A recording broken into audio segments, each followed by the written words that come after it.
Welcome to the Deep Dive. Today we are taking a deep plunge into the world of Georges Seurat. He's an artist who, well, fundamentally changed modern painting. He really did. But not necessarily with, a spontaneous brushstroke. It was more about a scientific formula, this almost unsettling precision. That's such a perfect way to frame it. Yeah. Seurat is, well, he's a genuine historical anomaly, isn't he? When you think of a leading 19th century artist, you often picture maybe the passionate, emotional type. Yeah, like the Romantics or even the Impressionists. Kind of messy, maybe. Exactly. But Yeah.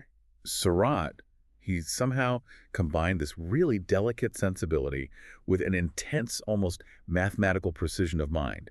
He was, above all, an intellectual, an abstractionist who approached the canvas almost like a scientist approaches a problem. Okay, so our deep dive mission today is really to unpack the sources the listener shared. We want to discover exactly how he pulled off this radical synthesis, this intellectual approach. We're tracing his development of Neo-Impressionism and that super exacting technique, Pointillism. Yeah. Because for Seurat, painting wasn't about just subjective observation or letting emotions fly. It was treated almost like a physical and optical problem, one to be solved using the most cutting-edge color theories of his time. And the result of that rigorous, almost scientific approach, Yeah. it was just a seismic shift in art history. You can pretty much pinpoint the moment modernism kicks off. When would you say that was? It's when he completed his massive, meticulously constructed work a Sunday afternoon on the island of La Grande Jatte. That was between 1884 and 1886. Wow, okay. And that painting, it secured his place as an icon. It defined the late 19th century and basically single-handedly initiated the entire Neo-Impressionist movement. We're really going to break down the sheer audacious science behind that incredible image. All right, let's start with the man himself, Georges-Pierre Seurat, born in Paris, December 1859. His early life, it seems, gives us some clues about his personality. Reserved, quiet, maybe obsessed with structure later on. Yeah, the background is interesting. It's one of quiet prosperity, but also a slightly unusual family setup. His father, Antoine Chrysostome Seurat, was wealthy, a former legal official from Champagne. Okay. He made his money speculating in property quite successfully. His mother was Ernestine Fèvre. But what really stands out in the sources is this detail that his father lived separately, out in Laurency. Lived separately. How did that work? He'd only visit the family at their main home on the Boulevard de Magenta, just once a week. That's fascinating. It sort of paints a picture, doesn't it? A somewhat distant, contained home life. Maybe that encouraged young Seurat's tendency towards, solitary intellectual stuff. Could well be. He definitely didn't have that sort of bohemian, turbulent upbringing that many of his contemporaries had. It feeds into that image of the quiet intellectual. And his training, where did he start? He began his formal training locally at the École municipale de sculpture et dessin. Then in 1878, he moved on to the really prestigious École des Beaux-Arts. Now, this wasn't a place for, wild experimentation. No, that was the establishment, right? The bastion of conventional academic training. Exactly. So he was spending his time drawing from casts of antique sculpture, copying the old masters, really steeped in classical form and tradition. Which seems kind of counterintuitive given the revolution he was about to lead. The Impressionists were outside, capturing modern life, movement. It does seem that way, but it actually provided a necessary foundation. The sources note that these long conventional studies resulted in a deeply well-considered and fertile theory of contrasts. A theory of contrasts. What does that mean exactly? It wasn't just about drawing well. It was about learning to organize visual information, how light plays against shadow, how you define mass against, empty space. This theory of contrast was the foundational structural element. It guided pretty much all his later Neo-Impressionist work. So it gave him the rigorous framework he needed to eventually apply his scientific color system onto. Precisely. That academic rigor was key. His formal education got interrupted, though, right? Military service. Yes, but it didn't exactly stop him. He left the École for a year of military service. That was the Brest Military Academy, starting November 1879. A year in the military, all about discipline and order. It kind of fits his personality, doesn't it? It really does. So what happened when he got back to Paris? Well, he shared a studio, and for the next few years, his focus wasn't actually on color at all, surprisingly. Really? What then? He focused on mastering the art of monochrome drawing, black and white, primarily using Conti crayon, usually on rough, textured paper. This is a really crucial detail. Why the rough paper? Because the rough texture allowed the crayon to hit just the high points, the peaks of the paper, leaving the valleys white. It created this sort of granular, broken effect, almost like dots of black and white. Ah, okay. So he was basically practicing the mechanics of his later technique, that idea of division, juxtaposition, but just in black and white first. You got it. He was nailing down tone and texture contrasts way before he got into the complex color theory. Makes sense. And his first exhibited work wasn't even a painting. Nope. Shown at the official salon in 1883, it was actually one of these masterfully done Conte crayon drawings, a portrait of his friend, Armand Jean. Interesting. And during this period, he was also really digging into the masters of color. He studied Eugene Delacroix's work very carefully, made detailed notes specifically on how Delacroix used color. So he's connecting the dots, so to speak, linking the grand tradition of painting with his own developing theories. Exactly. He wasn't just trying to break tradition. He saw himself as extending it scientifically. Okay, this intense preparation, this focus on structure and monochrome, it really sets the stage for his first massive painting, Bathers at Asnières. He worked on that from 1883 to 1884. That's the one. A huge canvas. Shows young men relaxing by the Seine in Asnières, which was a working-class suburb of Paris. And this is often called his bridge painting. Why is that? Well, on one hand, it's clearly influenced by Impressionism. The subject is modern Parisian leisure. You see the light effects. But, and this is the key thing, Seurat totally departs from the Impressionist style of, like, quick, fluid execution. The figures are really grand, carefully outlined, almost sculptural. They feel heavy, permanent, not fleeting like in an Impressionist painting. Solid. I remember reading a quote, a critic, Paul Alexis, he called it a faux puvis de Chavannes, like he was trying to be a classicist painting a modern scene. Yeah, suggesting it looked like a neoclassicist, trying, maybe awkwardly, to capture this modern light-filled subject. It probably stung a bit, but it does highlight that mix of influences he was juggling. And crucially, his process for making it was completely different from the Impressionists, too. Oh, absolutely. A direct, calculated rejection of their spontaneity. Yeah. The Impressionists often worked on plein air outdoors, quickly to capture the fleeting moment. Seurat, he prepared Bathers with tons of preliminary drawings, oil sketches. So planning everything out first. Meticulously. Planning every figure, every shadow in his studio before he even touched the final huge canvas. This is that intellectual anomaly thing we talked about, applying a calculated, studio-bound approach to an outdoor, seemingly momentary subject. That deliberate control, that intellectual underpinning, that's what really sets him apart. And that control led to some friction, right? Professionally. It definitely did.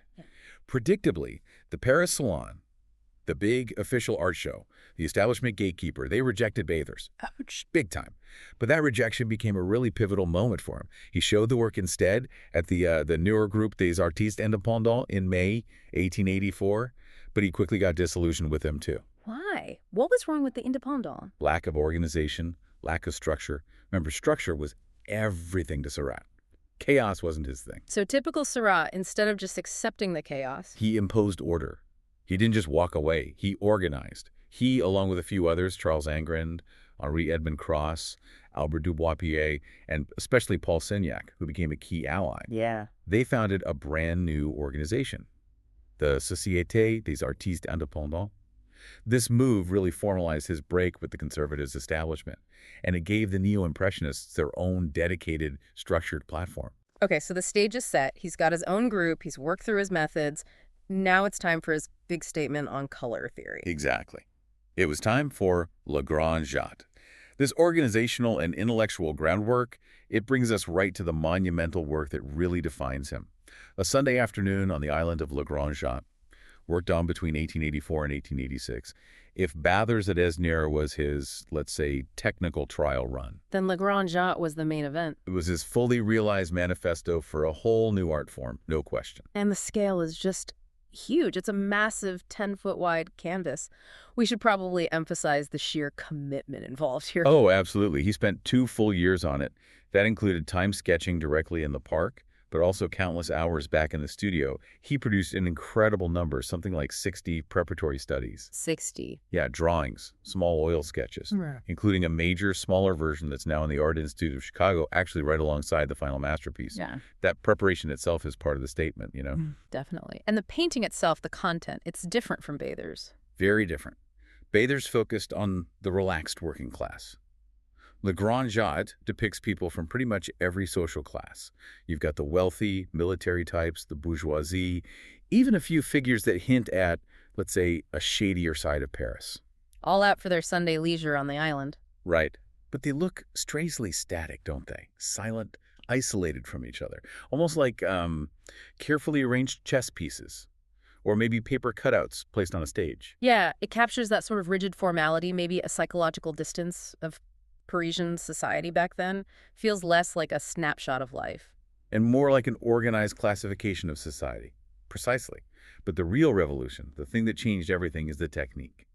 This is the painting that fully introduced his method of painting tiny juxtaposed dots of multicolored paint. Okay, let's get the terminology right here because it can be confusing. Yeah. The technique itself, the physical act of applying the dots, that's pointillism. Correct. Pointillism is the how, the application. And the overall theoretical system behind it, the why those dots are placed where they are, incorporating line direction, tone, the whole scientific approach, that's chromoluminarism. Exactly. We need to keep those two distinct.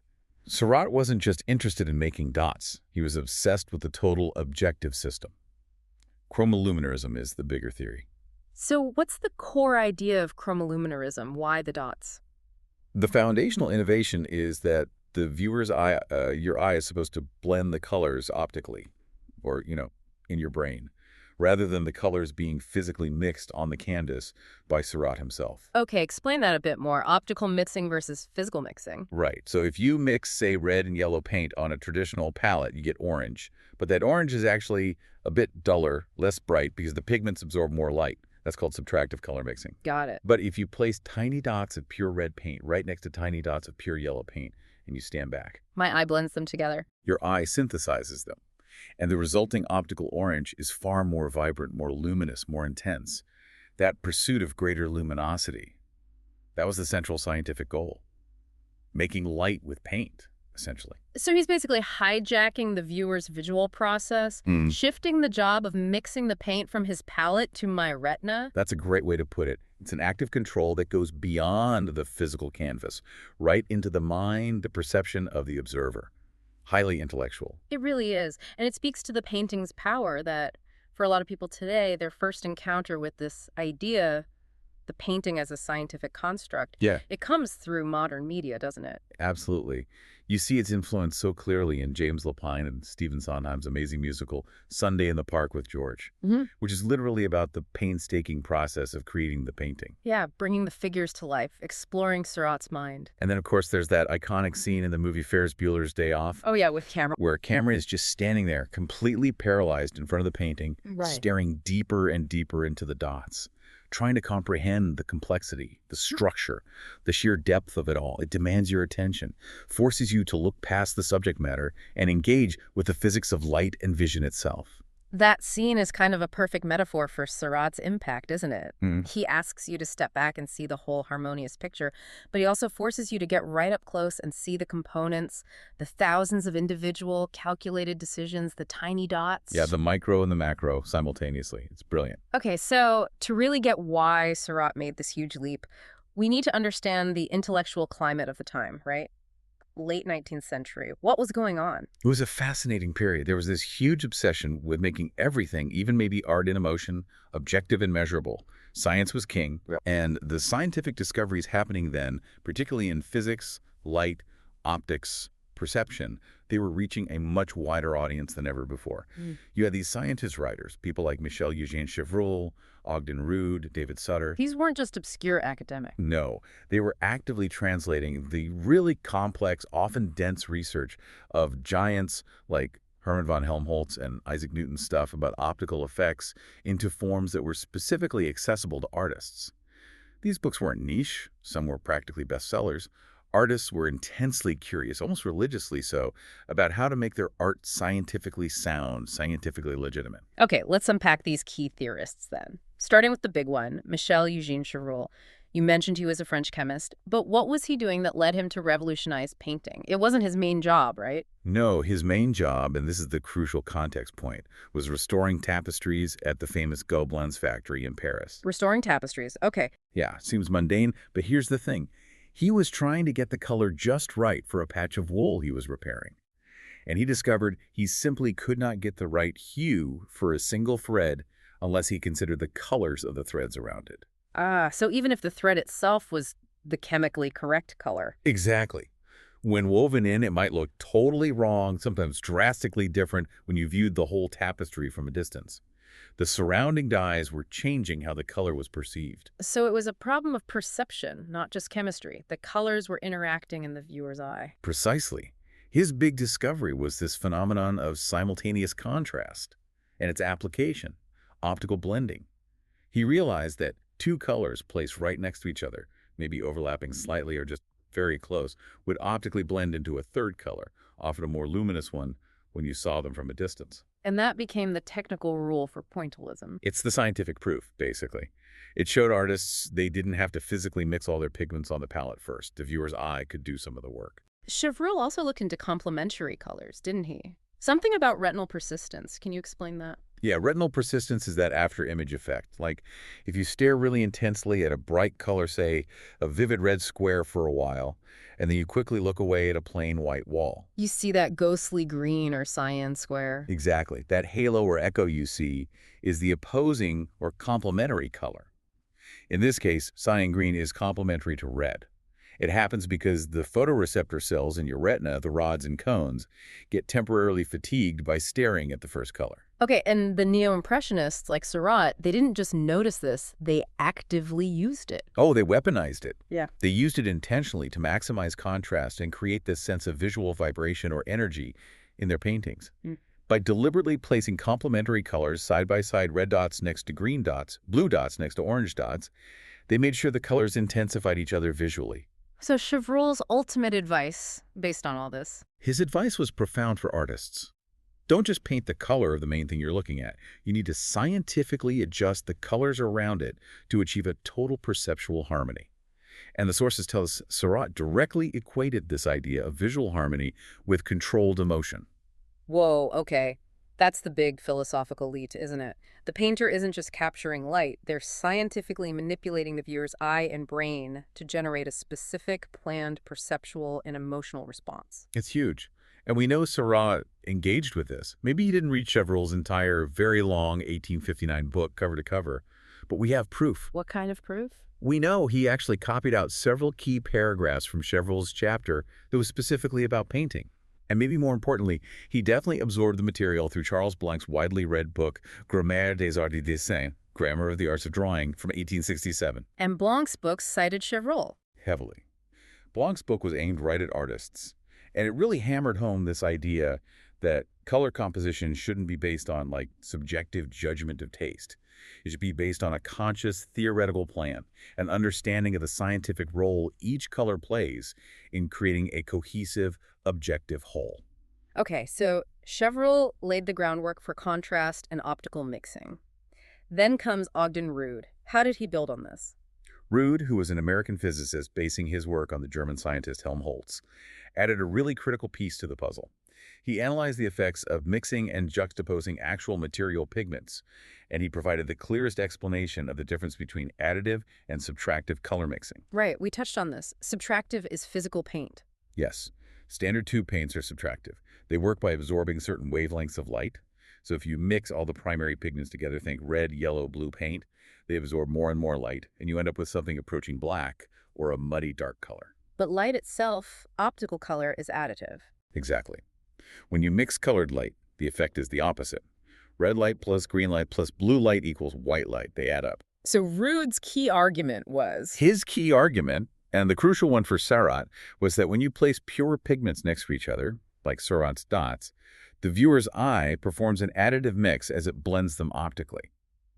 And this additive mix is inherently far more luminous, brighter, and more intense than any subtractive mix you could ever get by physically stirring the paints together on a palette. So Rood basically gave Seurat the scientific justification to ditch the palette mixing. Pretty much. He advocated for placing primary hues. Rood actually favored red, green, and blue-violet as the key primaries for this optical effect right next to each other. It was the scientific license Seurat needed to rely solely on pure, unmixed pigments, the brightest ones available applied directly in dots. Which is why Neo-Impressionist paintings often look so bright, moving away from the earthier tones.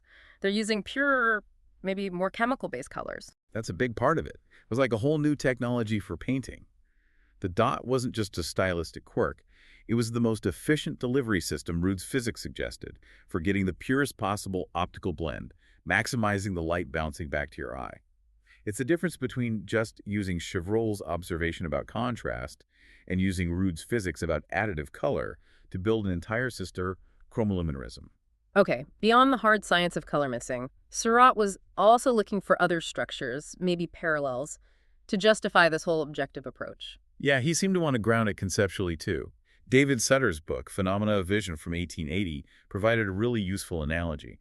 Sutter wrote that the laws of harmony in vision can be learned as one learns the laws of harmony in music. Comparing visual art to music, that makes sense for structure. It gave Seurat the intellectual momentum he needed. If harmony in music can be rigorously codified, with rules of counterpoint, scales, keys, variations, then harmony in art, which he linked to emotion, must also be codifiable, right? Must follow learnable laws. And he took this further. He did. This wasn't just theory floating around. Seurat actually attended lectures in the 1880s by a mathematician and esthetician named Charles Henry.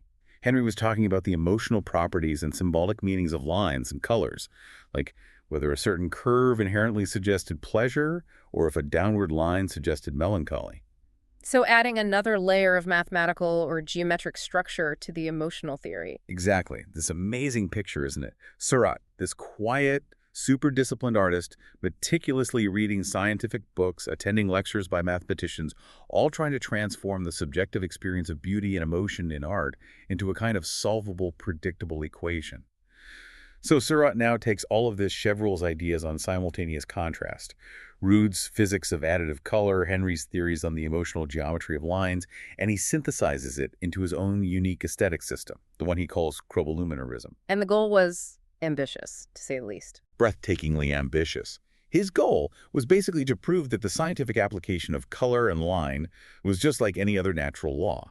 He wanted to create a whole new language of art based on, rules, heuristics, predictable outcomes, color intensity, formal structure. He genuinely believed he could create predictable harmony and therefore predictable emotion every single time he painted. That seems to have been the driving belief.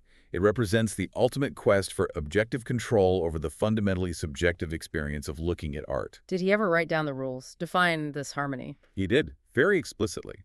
We have a letter he wrote to a critic, Maurice Boberg, in 1890.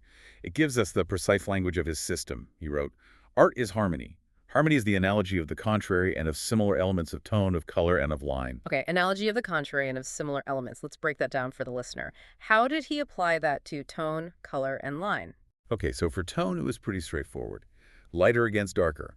You need clear contrast to define the structure and let the light effects actually register properly. Simple enough. Makes sense. And color? For color, harmony meant the systematic application of those complementary pairings we talked about. Red, green, orange, blue, yellow, violet. Placing them near each other was key to getting the maximum possible luminosity and that visual vibration. It was about managing the contrasts. And line. This is where Henry's ideas come in. Right. For lines, Seurat stated that harmony was achieved by lines that form a right angle. This relates back to that very structured, measured, stable composition you see in paintings like La Grande Jatte. Everything feels very gridded, very perpendicular. He even had rules for the frame. He did. He even specified that the picture's physical frame must oppose the harmony of the tones, colors, and lines within the picture itself. So if the painting had mostly warm colors, the frame might be cool, creating a final, contained layer of visual tension, a boundary. Wow. This is truly revolutionary. It sounds less like painting and more like engineering emotional states. Did he ever acknowledge if the formula didn't work? Did he ever paint something aiming for gaiety and it just fell flat? That's a great question. The sources don't really focus on failures. They emphasize the sheer ambition of the formula itself. It seems Seurat really maintained faith in the system's potential, its inevitability, if applied correctly. He theorized this direct scientific link between the visual elements and specific, predictable emotions. He basically created a three-part emotional formula. Okay, what were the formulas? All right, so gaiety, or happiness, he believed, was achieved by the domination of luminous hues, a clear predominance of warm colors, like yellows, oranges, reds, and crucially, lines that were directed upward. Upward lines for happiness, like in his painting, Le Chahut. The can-can dancers. Exactly. That's a perfect example. A really vibrant, active dance hall scene where pretty much all the movements, the legs kicking, the conductor's arms, they all thrust diagonally upward. That's the formula for gaiety in action. Okay, so what about calm? Calm required perfect equilibrium, balance. It was achieved through an equivalence of light and dark, no strong contrasts, a balance of warm and cold colors, neither dominating, and the domination of horizontal lines. Think of a peaceful landscape, very still, very contained. Makes sense. Horizontals feel stable. And sadness. Sadness was basically the opposite of gaiety. It was achieved by using dark and cold colors, blues, deep violets, dark greens, and by having lines that pointed downward. So it's a verifiable recipe for a feeling if you follow the instructions correctly. According to Seurat, the viewer must feel the intended emotion. The system was meant to be that predictable, that foolproof. It's incredible the level of structure he imposed on what was always seen as, purely subjective expression. Yeah. Now, while Seurat was busy codifying his science and turning the art world upside down, his personal life was, well, quite different. Extremely different. He was intensely private, almost secretive, especially about his relationship with Madeleine Knobloch. She was an artist's model, about 9 years younger than him. And he painted her. He did, but kind of discreetly. She's the subject of his painting Jeune femme se poudrant, or Young Woman Powdering Herself. It's quite intimate. And this relationship, it developed pretty much entirely out of the public eye. Completely. She actually moved into his studio with him in 1889. Then, the following year, in February 1890, they had a son, Pierre-Georges. So this quiet, very contained little family life existed completely separately from his public persona as the rigorous, detached art scientist. Did he slow down his work at all? Not really. That summer, the summer of 1890, he continued working hard. He spent time on the coast at Gravelines. There, he seemed to relax his really formal structures just a little bit, painting 4 canvases and 8 oil panels. They capture the light and atmosphere of the shore, still using the dotted technique, but maybe a touch looser. And then, just as his system was starting to get real international attention, his life was cut short. So sudden, so tragic. Horrifically sudden. He died in Paris at his parents' home on March 29, 1891. He was only 31 years old. 31. Just unbelievably young. Do we know what he died of? It's still uncertain. The sources list various possibilities: meningitis, pneumonia, infectious angina, possibly diphtheria. The sheer speed of the illness definitely suggests some kind of severe infectious disease swept through. And the tragedy didn't end there, did it? No, it got even worse almost immediately. His young son, Pierre-Georges, died just 2 weeks later from the exact same illness. Oh, that's just devastating. It's heartbreaking. And Seurat's final ambitious painting, the circus, which is so full of life, all those upward lines hitting the gaiety formulae, was left unfinished on his easel. A final, incredibly sad detail noted in the sources is that Madeleine, his partner, was actually pregnant with their second child when Seurat died. That child also tragically died, either during birth or shortly after. My goodness, just a profound, swift series of losses, wiping out a genius and his young family in just a matter of weeks. Unbelievable. So, despite that impossibly short career, really only about a decade of major work, Seurat's impact was huge. He wasn't just painting pictures, he established an entire aesthetic system. The architect of modern art, you could say, achieving something permanent through calculation. Absolutely. In that brief time, his rigorous application of all those scientific observations, irradiation, contrast, optics, allowed him to create a totally new technical method, Pointillism, which was perfectly suited to expressing his codified theory, Chromoluminarism. It was a complete, structured, systematic body of work. You just couldn't ignore it. And the influence didn't just stop with his fellow Neo-Impressionists like Paul Signac, who basically dedicated his life to carrying on Seurat's research, right? His structural approach had a direct impact on the next big wave of radical abstraction, Cubism. Yes, and this is a really crucial, often kind of glossed over insight. We usually learn that Paul Cézanne was the big father figure for Cubism. Right. Influencing that early phase, proto-Cubism, around 1908-1910, the move towards breaking things down into geometric volumes. Exactly. Cézanne's focus on underlying geometric forms, on volume, was key for that initial stage. But after that phase, around 1911 or so, the focus within Cubism started to shift. How did it shift? Well, there was some critique that maybe early Cubism was still a bit too focused on volume, maybe even too expressionistic, too subjective in how it broke things down. And as questions of form displaced color in the artist's attention, as one source puts it, Yeah. suddenly Seurat's work became much more relevant than Cézanne's. Interesting. Why Seurat over Cézanne, specifically when the Cubists started focusing more purely on form? It comes down to Seurat's planar organization. Think about his major compositions, like Le Grand Jatte or Le Chahoud or the Circus. They use flatter, more linear structures. The space feels more compartmentalized, more like a grid. Okay, I see that. The figures are placed geometrically across the canvas. The depth feels quite shallow, very organized. Precisely.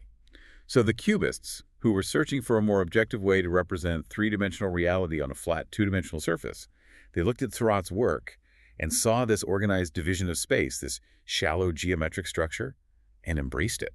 Were they actively looking at his work? Oh, yes. Reproductions of Seurat's final paintings, like Le Chat and the Circus, were circulating widely in the avant-garde circles in Paris around 1911-1912. They were immediately recognized as precursors. A critic friend of Picasso, André Salmon, called Le Chahoud, one of the great icons of the New Devotion, meaning Cubism.